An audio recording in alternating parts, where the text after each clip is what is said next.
Bonsoir, vous êtes bien sur La Première. Merci d'être avec nous à la une de l'actualité ce soir. L'autonomie célébrée sans faste aujourd'hui. Pas de grands défilés ni de feux d'artifice.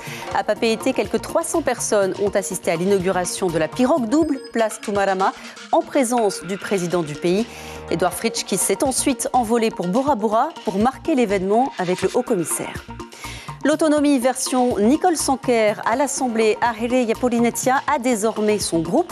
Grâce au ralliement de plusieurs élus orange, nous recevons ce soir sur notre plateau le président du Amuitahira à Otenun à Maori, Gaston Floss. Cultiver des fruits et légumes sans eau, c'est possible. C'est ce que nous verrons avec un agriculteur de la presqu'île de Tahiti. 45 hectares de terres cultivées et aucun système d'irrigation. C'est secret à la fin de ce journal. La culture, plus que la politique, c'était le sens des festivités organisées à Papeete en ce 29 juin. Pour célébrer l'autonomie, le gouvernement a misé sur un symbole fort, la pirogue, un va'a traditionnel construit à Raiatea. Reportage de Stéphane Ratino et Nicolas Suire. Le cap est fixé sous un ciel bleu, ne rien perdre de son identité. Et les chants et les évocations amènent un mana. Juste un instant, fermez les yeux. Et les courants et les étoiles du soir, la vérité d'un peuple vous fait face. Le murmure du vent en ce jour porte l'écho de tous les âges polynésiens. La pirogue, 18 mètres de long, un mât de 15 mètres, la vitalité contemporaine d'un pays qui ne veut rien oublier. Un va'a, c'est quand même son peuple, c'est un marais, c'est un temple à ciel ouvert. Et comment remercier? C'est les émotions, on n'a même pas de mots. Notre langue, elle a été effacée à peine.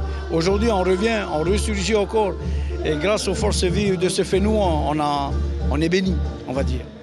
Comme les ouvriers qui ont mis 14 mois à construire ce va'a, les mains fraternelles des Océaniens se sont rencontrées. Symbole, cette plantation commune avec un ministre venu de Nouméa. Cette journée, la transmission de la vie, dans tout ce que cela suppose de fragilité, d'engagement et de respect. L'image de la pirogue, c'est cela. L'éternel fidèle lancé à l'idée de ne jamais perdre la vérité profonde de son âme. Le statut d'autonomie nous permet de vivre pleinement notre culture, de vivre pleinement nos valeurs. Et c'est la langue, c'est le chant, c'est la danse, mais c'est aussi la vraie culture qui est celle de nos tupuna, de nos anciens, que nous avons voulu honorer aujourd'hui en rappelant que les Polynésiens, c'est un peuple de la mer. Et effectivement, ce signe, ce symbole est sur le drapeau de la Polynésie française. Il faut le faire vivre. La danse de la pirogue, ce sont des battements de cœur, un cœur à nu, sous un soleil vrai. Et à observer la réactitude de la délégation venue de Raiatea, la profondeur des regards de ses constructeurs, il y a un sentiment de fierté. Il enlève toute hypothèque sur l'avenir. La culture et son savoir-faire seront des piliers. Quand on rentre à Raiatea, on va refaire encore une pirogue comme ça pour naviguer, là. Pour des îles. Oui. Ça veut dire que vous avez gardé le savoir-faire, vous savez encore construire ça. C'est formidable. Et comme il y a les amis, c'est eux qui font la pirogue. Je suis très fière de cette pirogue. C'est une fierté de l'avoir exposée ici sur cette place Tumarama. Et une plus grande fierté de se dire qu'ils ont le projet de construire une pirogue navigable. Donc j'ai hâte de voir cette pirogue. Et c'est moi qui serai la marraine. Je viens de la prendre de cette magnifique pirogue qui sera navigable. La vie est un voyage et ceux qui sont en mer cherchent plus que tout autre à conserver leur terre nourricière, la préservation de leur fénois. Cette pirogue est l'engagement fait devant les générations futures de maintenir ce serment, cœur battant, des anciens. Bonsoir Gaston Floss. Vous êtes le président du Amuitahira à Otenun à Maori. Cette fête de l'autonomie, c'est vous qui l'avez initiée il y a 38 ans. Qu'est-ce qu'elle signifie, qu'est-ce qu'elle représente pour vous aujourd'hui cette fête ? Elle représente, comme nous le disons dans cette brochure, c'est pour nous un départ d'une nouvelle base de nos relations avec la France et non un aboutissement. Disons que c'est la première étape vers l'émancipation de notre pays. C'est l'autonomie. Nous avons commencé en 1984, 38 ans. L'autonomie a été remaniée en 1990, 96, 2004. Maintenant, elle est arrivée au bout de son parcours et c'est la la raison pour laquelle nous avons préparé la suite de cette autonomie, c'est-à-dire un statut d'État souverain associé à la France.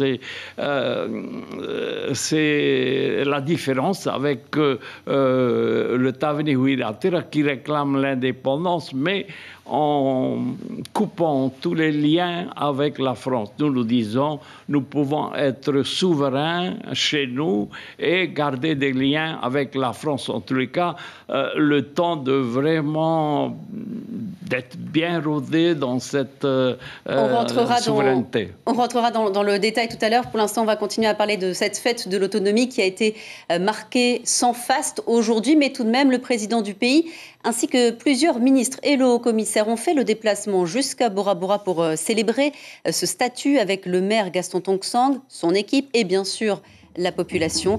Edouard Fritsch a prononcé un discours avant les festivités.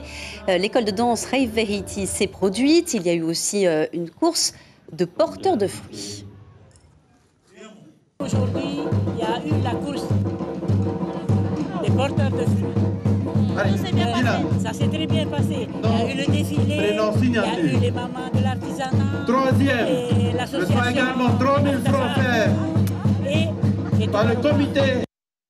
Un jour de fête aux Marquises également avec, pour commencer, un discours de la maire Joëlle Frébault qui a rendu hommage aux différents présidents du pays et aux grands projets qu'ils ont mis en œuvre pour développer notamment les Marquises. Puis la fête a proprement parlé débuté avec l'ouverture des baraques foraines, un événement très attendu après 2 ans de fermeture due à la pandémie. Il y avait aussi de la musique, des ateliers de confection, de couronnes de tête et de tressage, une journée réussie. La Polynésie, l'autonomie interne. Alors, moi, je suis contente de retrouver cette journée sur Marquise, parce que je fais Marquise-Moria, Moria-Marquise. Et bien, le fait de revenir ici chez moi au Marquise, puisque je suis chez moi aussi, je suis contente de retrouver la population qui se regroupe, les enfants pour les jeux, tout ça. Une très belle journée, on a plusieurs concours donc, de préparer. Allez, le concours de dressage de papier, de soufflard et de toitier commence maintenant. Et vous avez une demi-heure. L'autonomie et ses partisans divisés désormais en 2 groupes à l'Assemblée. Aux côtés du Tapura, il y a en effet le groupe Ahereia Polynetia, présidé par Nicole Sanquer. Un groupe constitué cette semaine grâce aux élites démissionnaires du Parti Orange. Des ralliements qui tombent bien à l'approche des territoriales. Juan Potoru, Jérémy. Avec les 4 nouvelles admissions depuis lundi, c'est désormais 7 élus du groupe Ahereia Polynetia qui siègent au sein de l'Assemblée de la Polynésie française. Pour sa présidente Nicole Sanquer, le message est clair, ce nouveau collectif doit représenter une seule chose, une force de proposition qui répond aux attentes de la population. Toute nouvelle adhésion au niveau de Ahereia Polynetia, en fin de compte, démontre une adhésion au projet de Ahereia Polynetia. Comme on le dit, on ne veut pas se retrouver encore dans ce marchandage politique. Je viens parce que je veux mon siège, parce que j'apporte tant de voix. Ce discours, il doit être révolu. On est là pour travailler pour la population et proposer un nouveau projet pour sortir de cette crise, parce qu'aujourd'hui, il ne faut pas se leurrer, la Polynésie française va très mal. Si j'ai démissionné aujourd'hui parce que je suis là pour la population et je soutiens à fond Nui Hao et Nicole parce que j'estime que ce sont des personnes qu'il faut qu'ils soient au gouvernement parce qu'ils ont de bonnes mesures, de bonnes idées et aujourd'hui, je suis là avec eux. Parmi les 57 élus à l'Assemblée, 40 sont issus du Tapura Huiratira, 9 au Taveni et 7 pour le nouveau groupe, et une élue non inscrite du Amutheir Aotenun à Maohi. Autant dire que le groupe Ahereia Polynetia prend de l'importance dans l'échiquier politique. De bon augure pour les prochaines territoriales, mais rien n'est encore décidé. Nous avons tenu notre conseil politique Ahereia Polynetia hier pour discuter justement de la stratégie pour les élections territoriales. Nous nous sommes tombés d'accord qu'aucune liste ne sera validée avant février 2023 et c'est le travail sur le terrain qui va déterminer qui sera sur la liste Ahereia Polynetia pour 2023. Fort de son nouveau statut à l'Assemblée, le groupe Ahereia Polynetia a pu participer hier au 3e collectif budgétaire. Résultat, 40 voix pour, 1 voix contre et 16 abstentions. avec 9 du Tavini et 7 pour le nouveau groupe de Nicole Sanquer. Gaston Floss, comment est-ce que vous expliquez tous ces départs du Parti Orange? Pourquoi est-ce que vous n'arrivez pas à garder vos proches autour de vous? Excusez-moi, je dois revenir sur le sujet précédent pour vous dire que je suis vraiment triste d'entendre le président dire bon, cette autonomie, c'est une petite fête parce que nous n'avons pas d'argent alors qu'il y a des millions.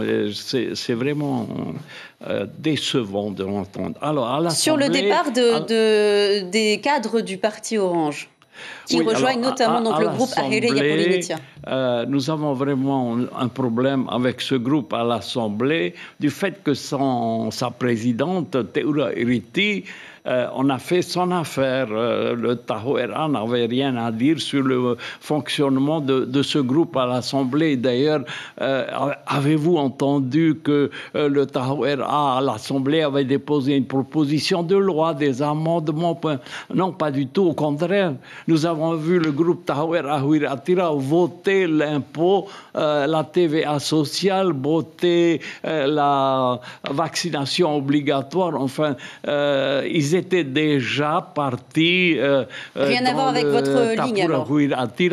Et donc, c'est sans regret que je les vois partir. D'ailleurs, ils savent qu'ils n'ont plus leur place au Tahoera Huiratira. Comment est-ce que vous allez vous lancer dans la bataille des territoriales sans ces nombreux élus, ces nombreux cadres du parti qui sont désormais donc chez d'autres opposants? Pour nous, les législatives sont derrière et nous n'avons qu'un objectif, nous préparer pour les élections territoriales. Mais vraiment, nous sommes confiants parce qu'il ne faut pas croire que les 60 000 voix du Tavini Huiratira sont l'effet de leur programme ou bien du travail accompli à l'Assemblée. Non. C'est un avertissement qui est envoyé au président Fritsch pour toutes les erreurs qu'ils ont commises et je pense qu'on peut dire que la population est vraiment en colère après lui et voilà l'avertissement. Et vous pensez que vous allez pouvoir constituer une liste avec 57 noms? Qui serait tête de liste? Nous n'avons pas encore décidé de cela pour l'instant. Nous sommes en train de rédiger, de réfléchir sérieusement à notre programme car il ne faut pas mélanger, disons, le programme pour les législatives avec le programme pour les territoriales. Et je crois qu'il y a un bon projet qui est en préparation. En tous les cas, nous nous rendons bien compte de la souffrance de la population aujourd'hui. Rien qu'à voir l'échec de l'échec de la Covid chez nous, le président a été incapable de protéger la population. Pour mener une autre politique, est-ce que vous êtes en négociation avec Nicole Sanquer? Est-ce qu'un accord est possible? Non, non, pas du tout. Nous ne sommes pas en discussion avec elle et avec personne d'autre. Le comité, le conseil politique du Tahoera s'est réuni hier au soir et a décidé d'aller au combat seul. Donc nous nous préparons et nous sommes vraiment décidés à gagner. Restez avec nous, Gaston Floss. On revient vers vous dans un instant. On va parler des indépendantistes, des élus qui sont présents à Paris avec donc 3 députés. Ils ont participé hier à l'élection de la présidente de l'Assemblée nationale, Yaël Braun-Pivet, éphémère ministre des Outre-mer. Elle n'est restée en poste qu'un mois, préférant le perchoir. Une décision mal vécue par certains élus. Steve Chailloux milite pour que la tâche soit confiée à quelqu'un qui connaît vraiment les territoires ultramarins. On voit bien que le poste de président de l'Assemblée a été beaucoup plus convoité que celui de ministre de l'Outre-mer, parce que nous, en tant qu'ultramarins, on a besoin de tisser des liens de confiance, des relations de confiance, et ces liens-là se tissent dans le temps. Et quand on voit cette décision-là, on se dit encore une fois que les Outre-mer sont un petit peu, encore une fois, les laissés pour compte. Et sachez que juste après ce journal, vous pourrez entendre un autre député Tavini, Tematai Legaï, qui est l'un des invités de l'émission « Et si on bougeait les lignes ?» d'Outre-mer, la première diffusion, donc dans quelques minutes. Gaston Floss, pendant l'entre-deux-tours, vous aviez déclaré que le Tavini avait abandonné son projet d'indépendance. Depuis que les députés Tavini sont à Paris, ils ne parlent que d'indépendance. Ça vous a surpris ? Oui, parce que pendant la campagne ici, ils n'en ont pas parlé, ou presque pas. Et j'espère que, comme pour l'autonomie, il faut savoir que en 1980, j'avais déposé une proposition de loi à l'Assemblée nationale, demandant à l'Assemblée donc d'admettre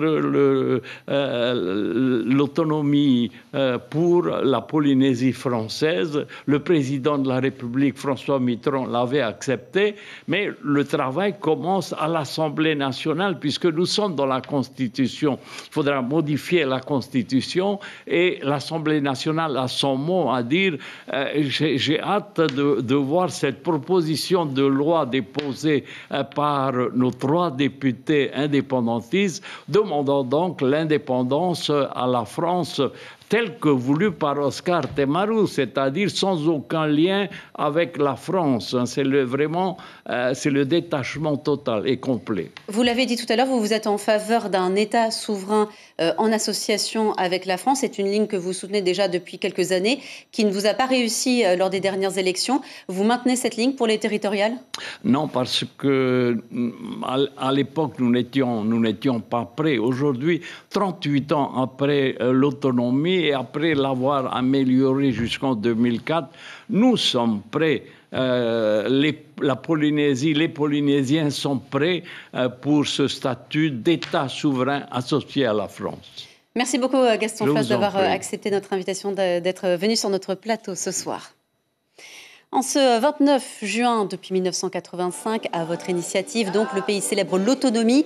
Mais pour les indépendantistes, c'est un jour de deuil, le jour anniversaire de l'annexion de la Polynésie par la France en 1880. Alors, comme chaque année, ils se sont réunis ce soir à la mairie de Fa'a'a, d'abord pour marcher ensuite vers la stèle de Tavararo, où une cérémonie a lieu en ce moment même. Il y a du nouveau à Rayatea. Chaque habitation de la commune de Uturoa aura bientôt une adresse complète avec un numéro. Les opérations d'adressage ont déjà commencé. Une équipe, vous le voyez, procède à la pose de plaques à chaque entrée de maison. Plus simple pour le courrier, pour ceux qui ne connaissent pas bien la commune. Pour le symbole, le premier numéro affiché a été celui de la mairie, le 92. Le maire demande à la population de bien accueillir l'équipe de pose et de faire attention aux chiens notamment. C'est pour tout, les services de secours, la sécurité au niveau des mouteux. C'est plus facile à identifier le lieu pour eux. Il y a 7 quartiers dans la commune et chaque secteur sera réparti avec les noms que la population avait choisis à l'époque. On commence par la limite de Tomara jusqu'à la limite de Tapu. J'ai un plan sur tablette qui est bien défini.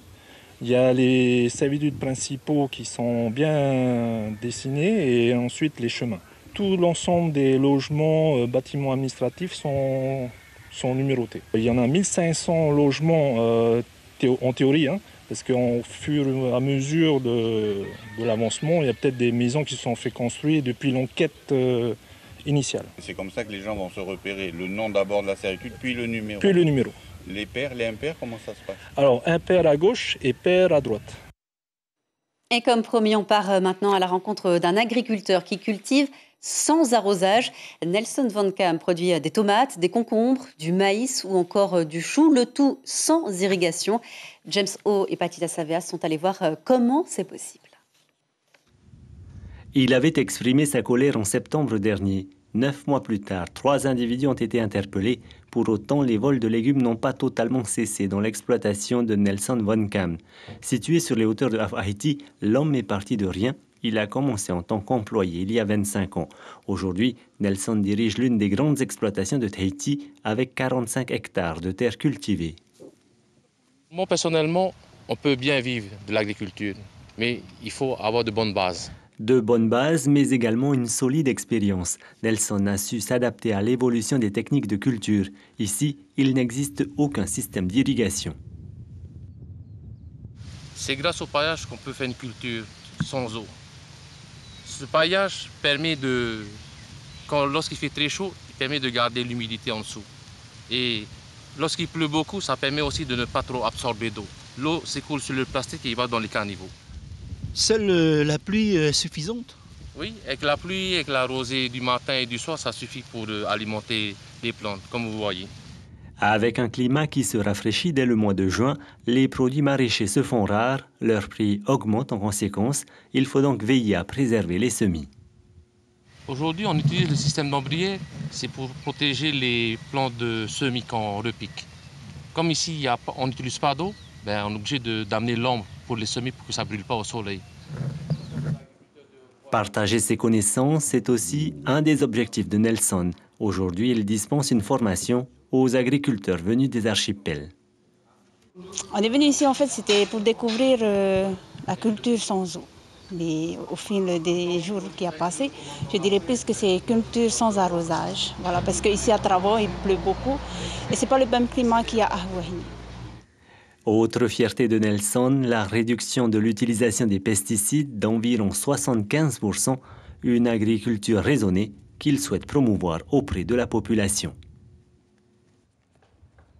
Et c'est la fin de cette édition du 29 juin, jour férié pour marquer le statut d'autonomie de la Polynésie française. Un jour de deuil pour les indépendantistes, mais un jour de fête pour les autonomistes. Les célébrations ont eu lieu un peu partout au Fénois, de Tahiti aux Marquises en passant par Bora Bora. Dans quelques instants, on en parlait tout à l'heure, vous pourrez voir sur la première l'émission « Et si on bougeait les lignes ?» avec pour thème « Quelle nouvelle donne politique dans les Outre-mer après les élections présidentielles et législatives ?»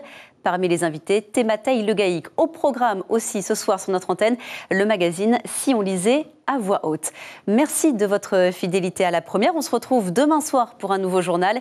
Et on se quitte sur ces images de la fête de l'autonomie à Papeete avec notamment l'inauguration de la pirogue double. Excellente soirée à tous.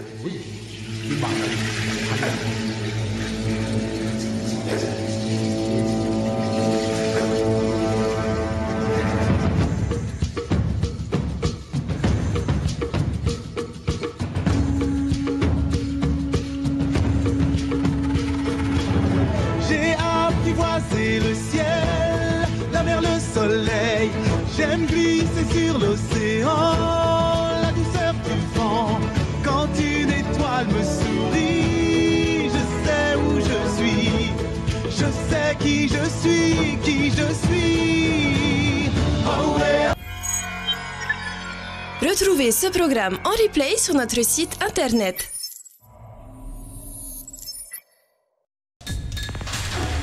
L'information en continu sur Polynésie la première, Internet et réseaux sociaux.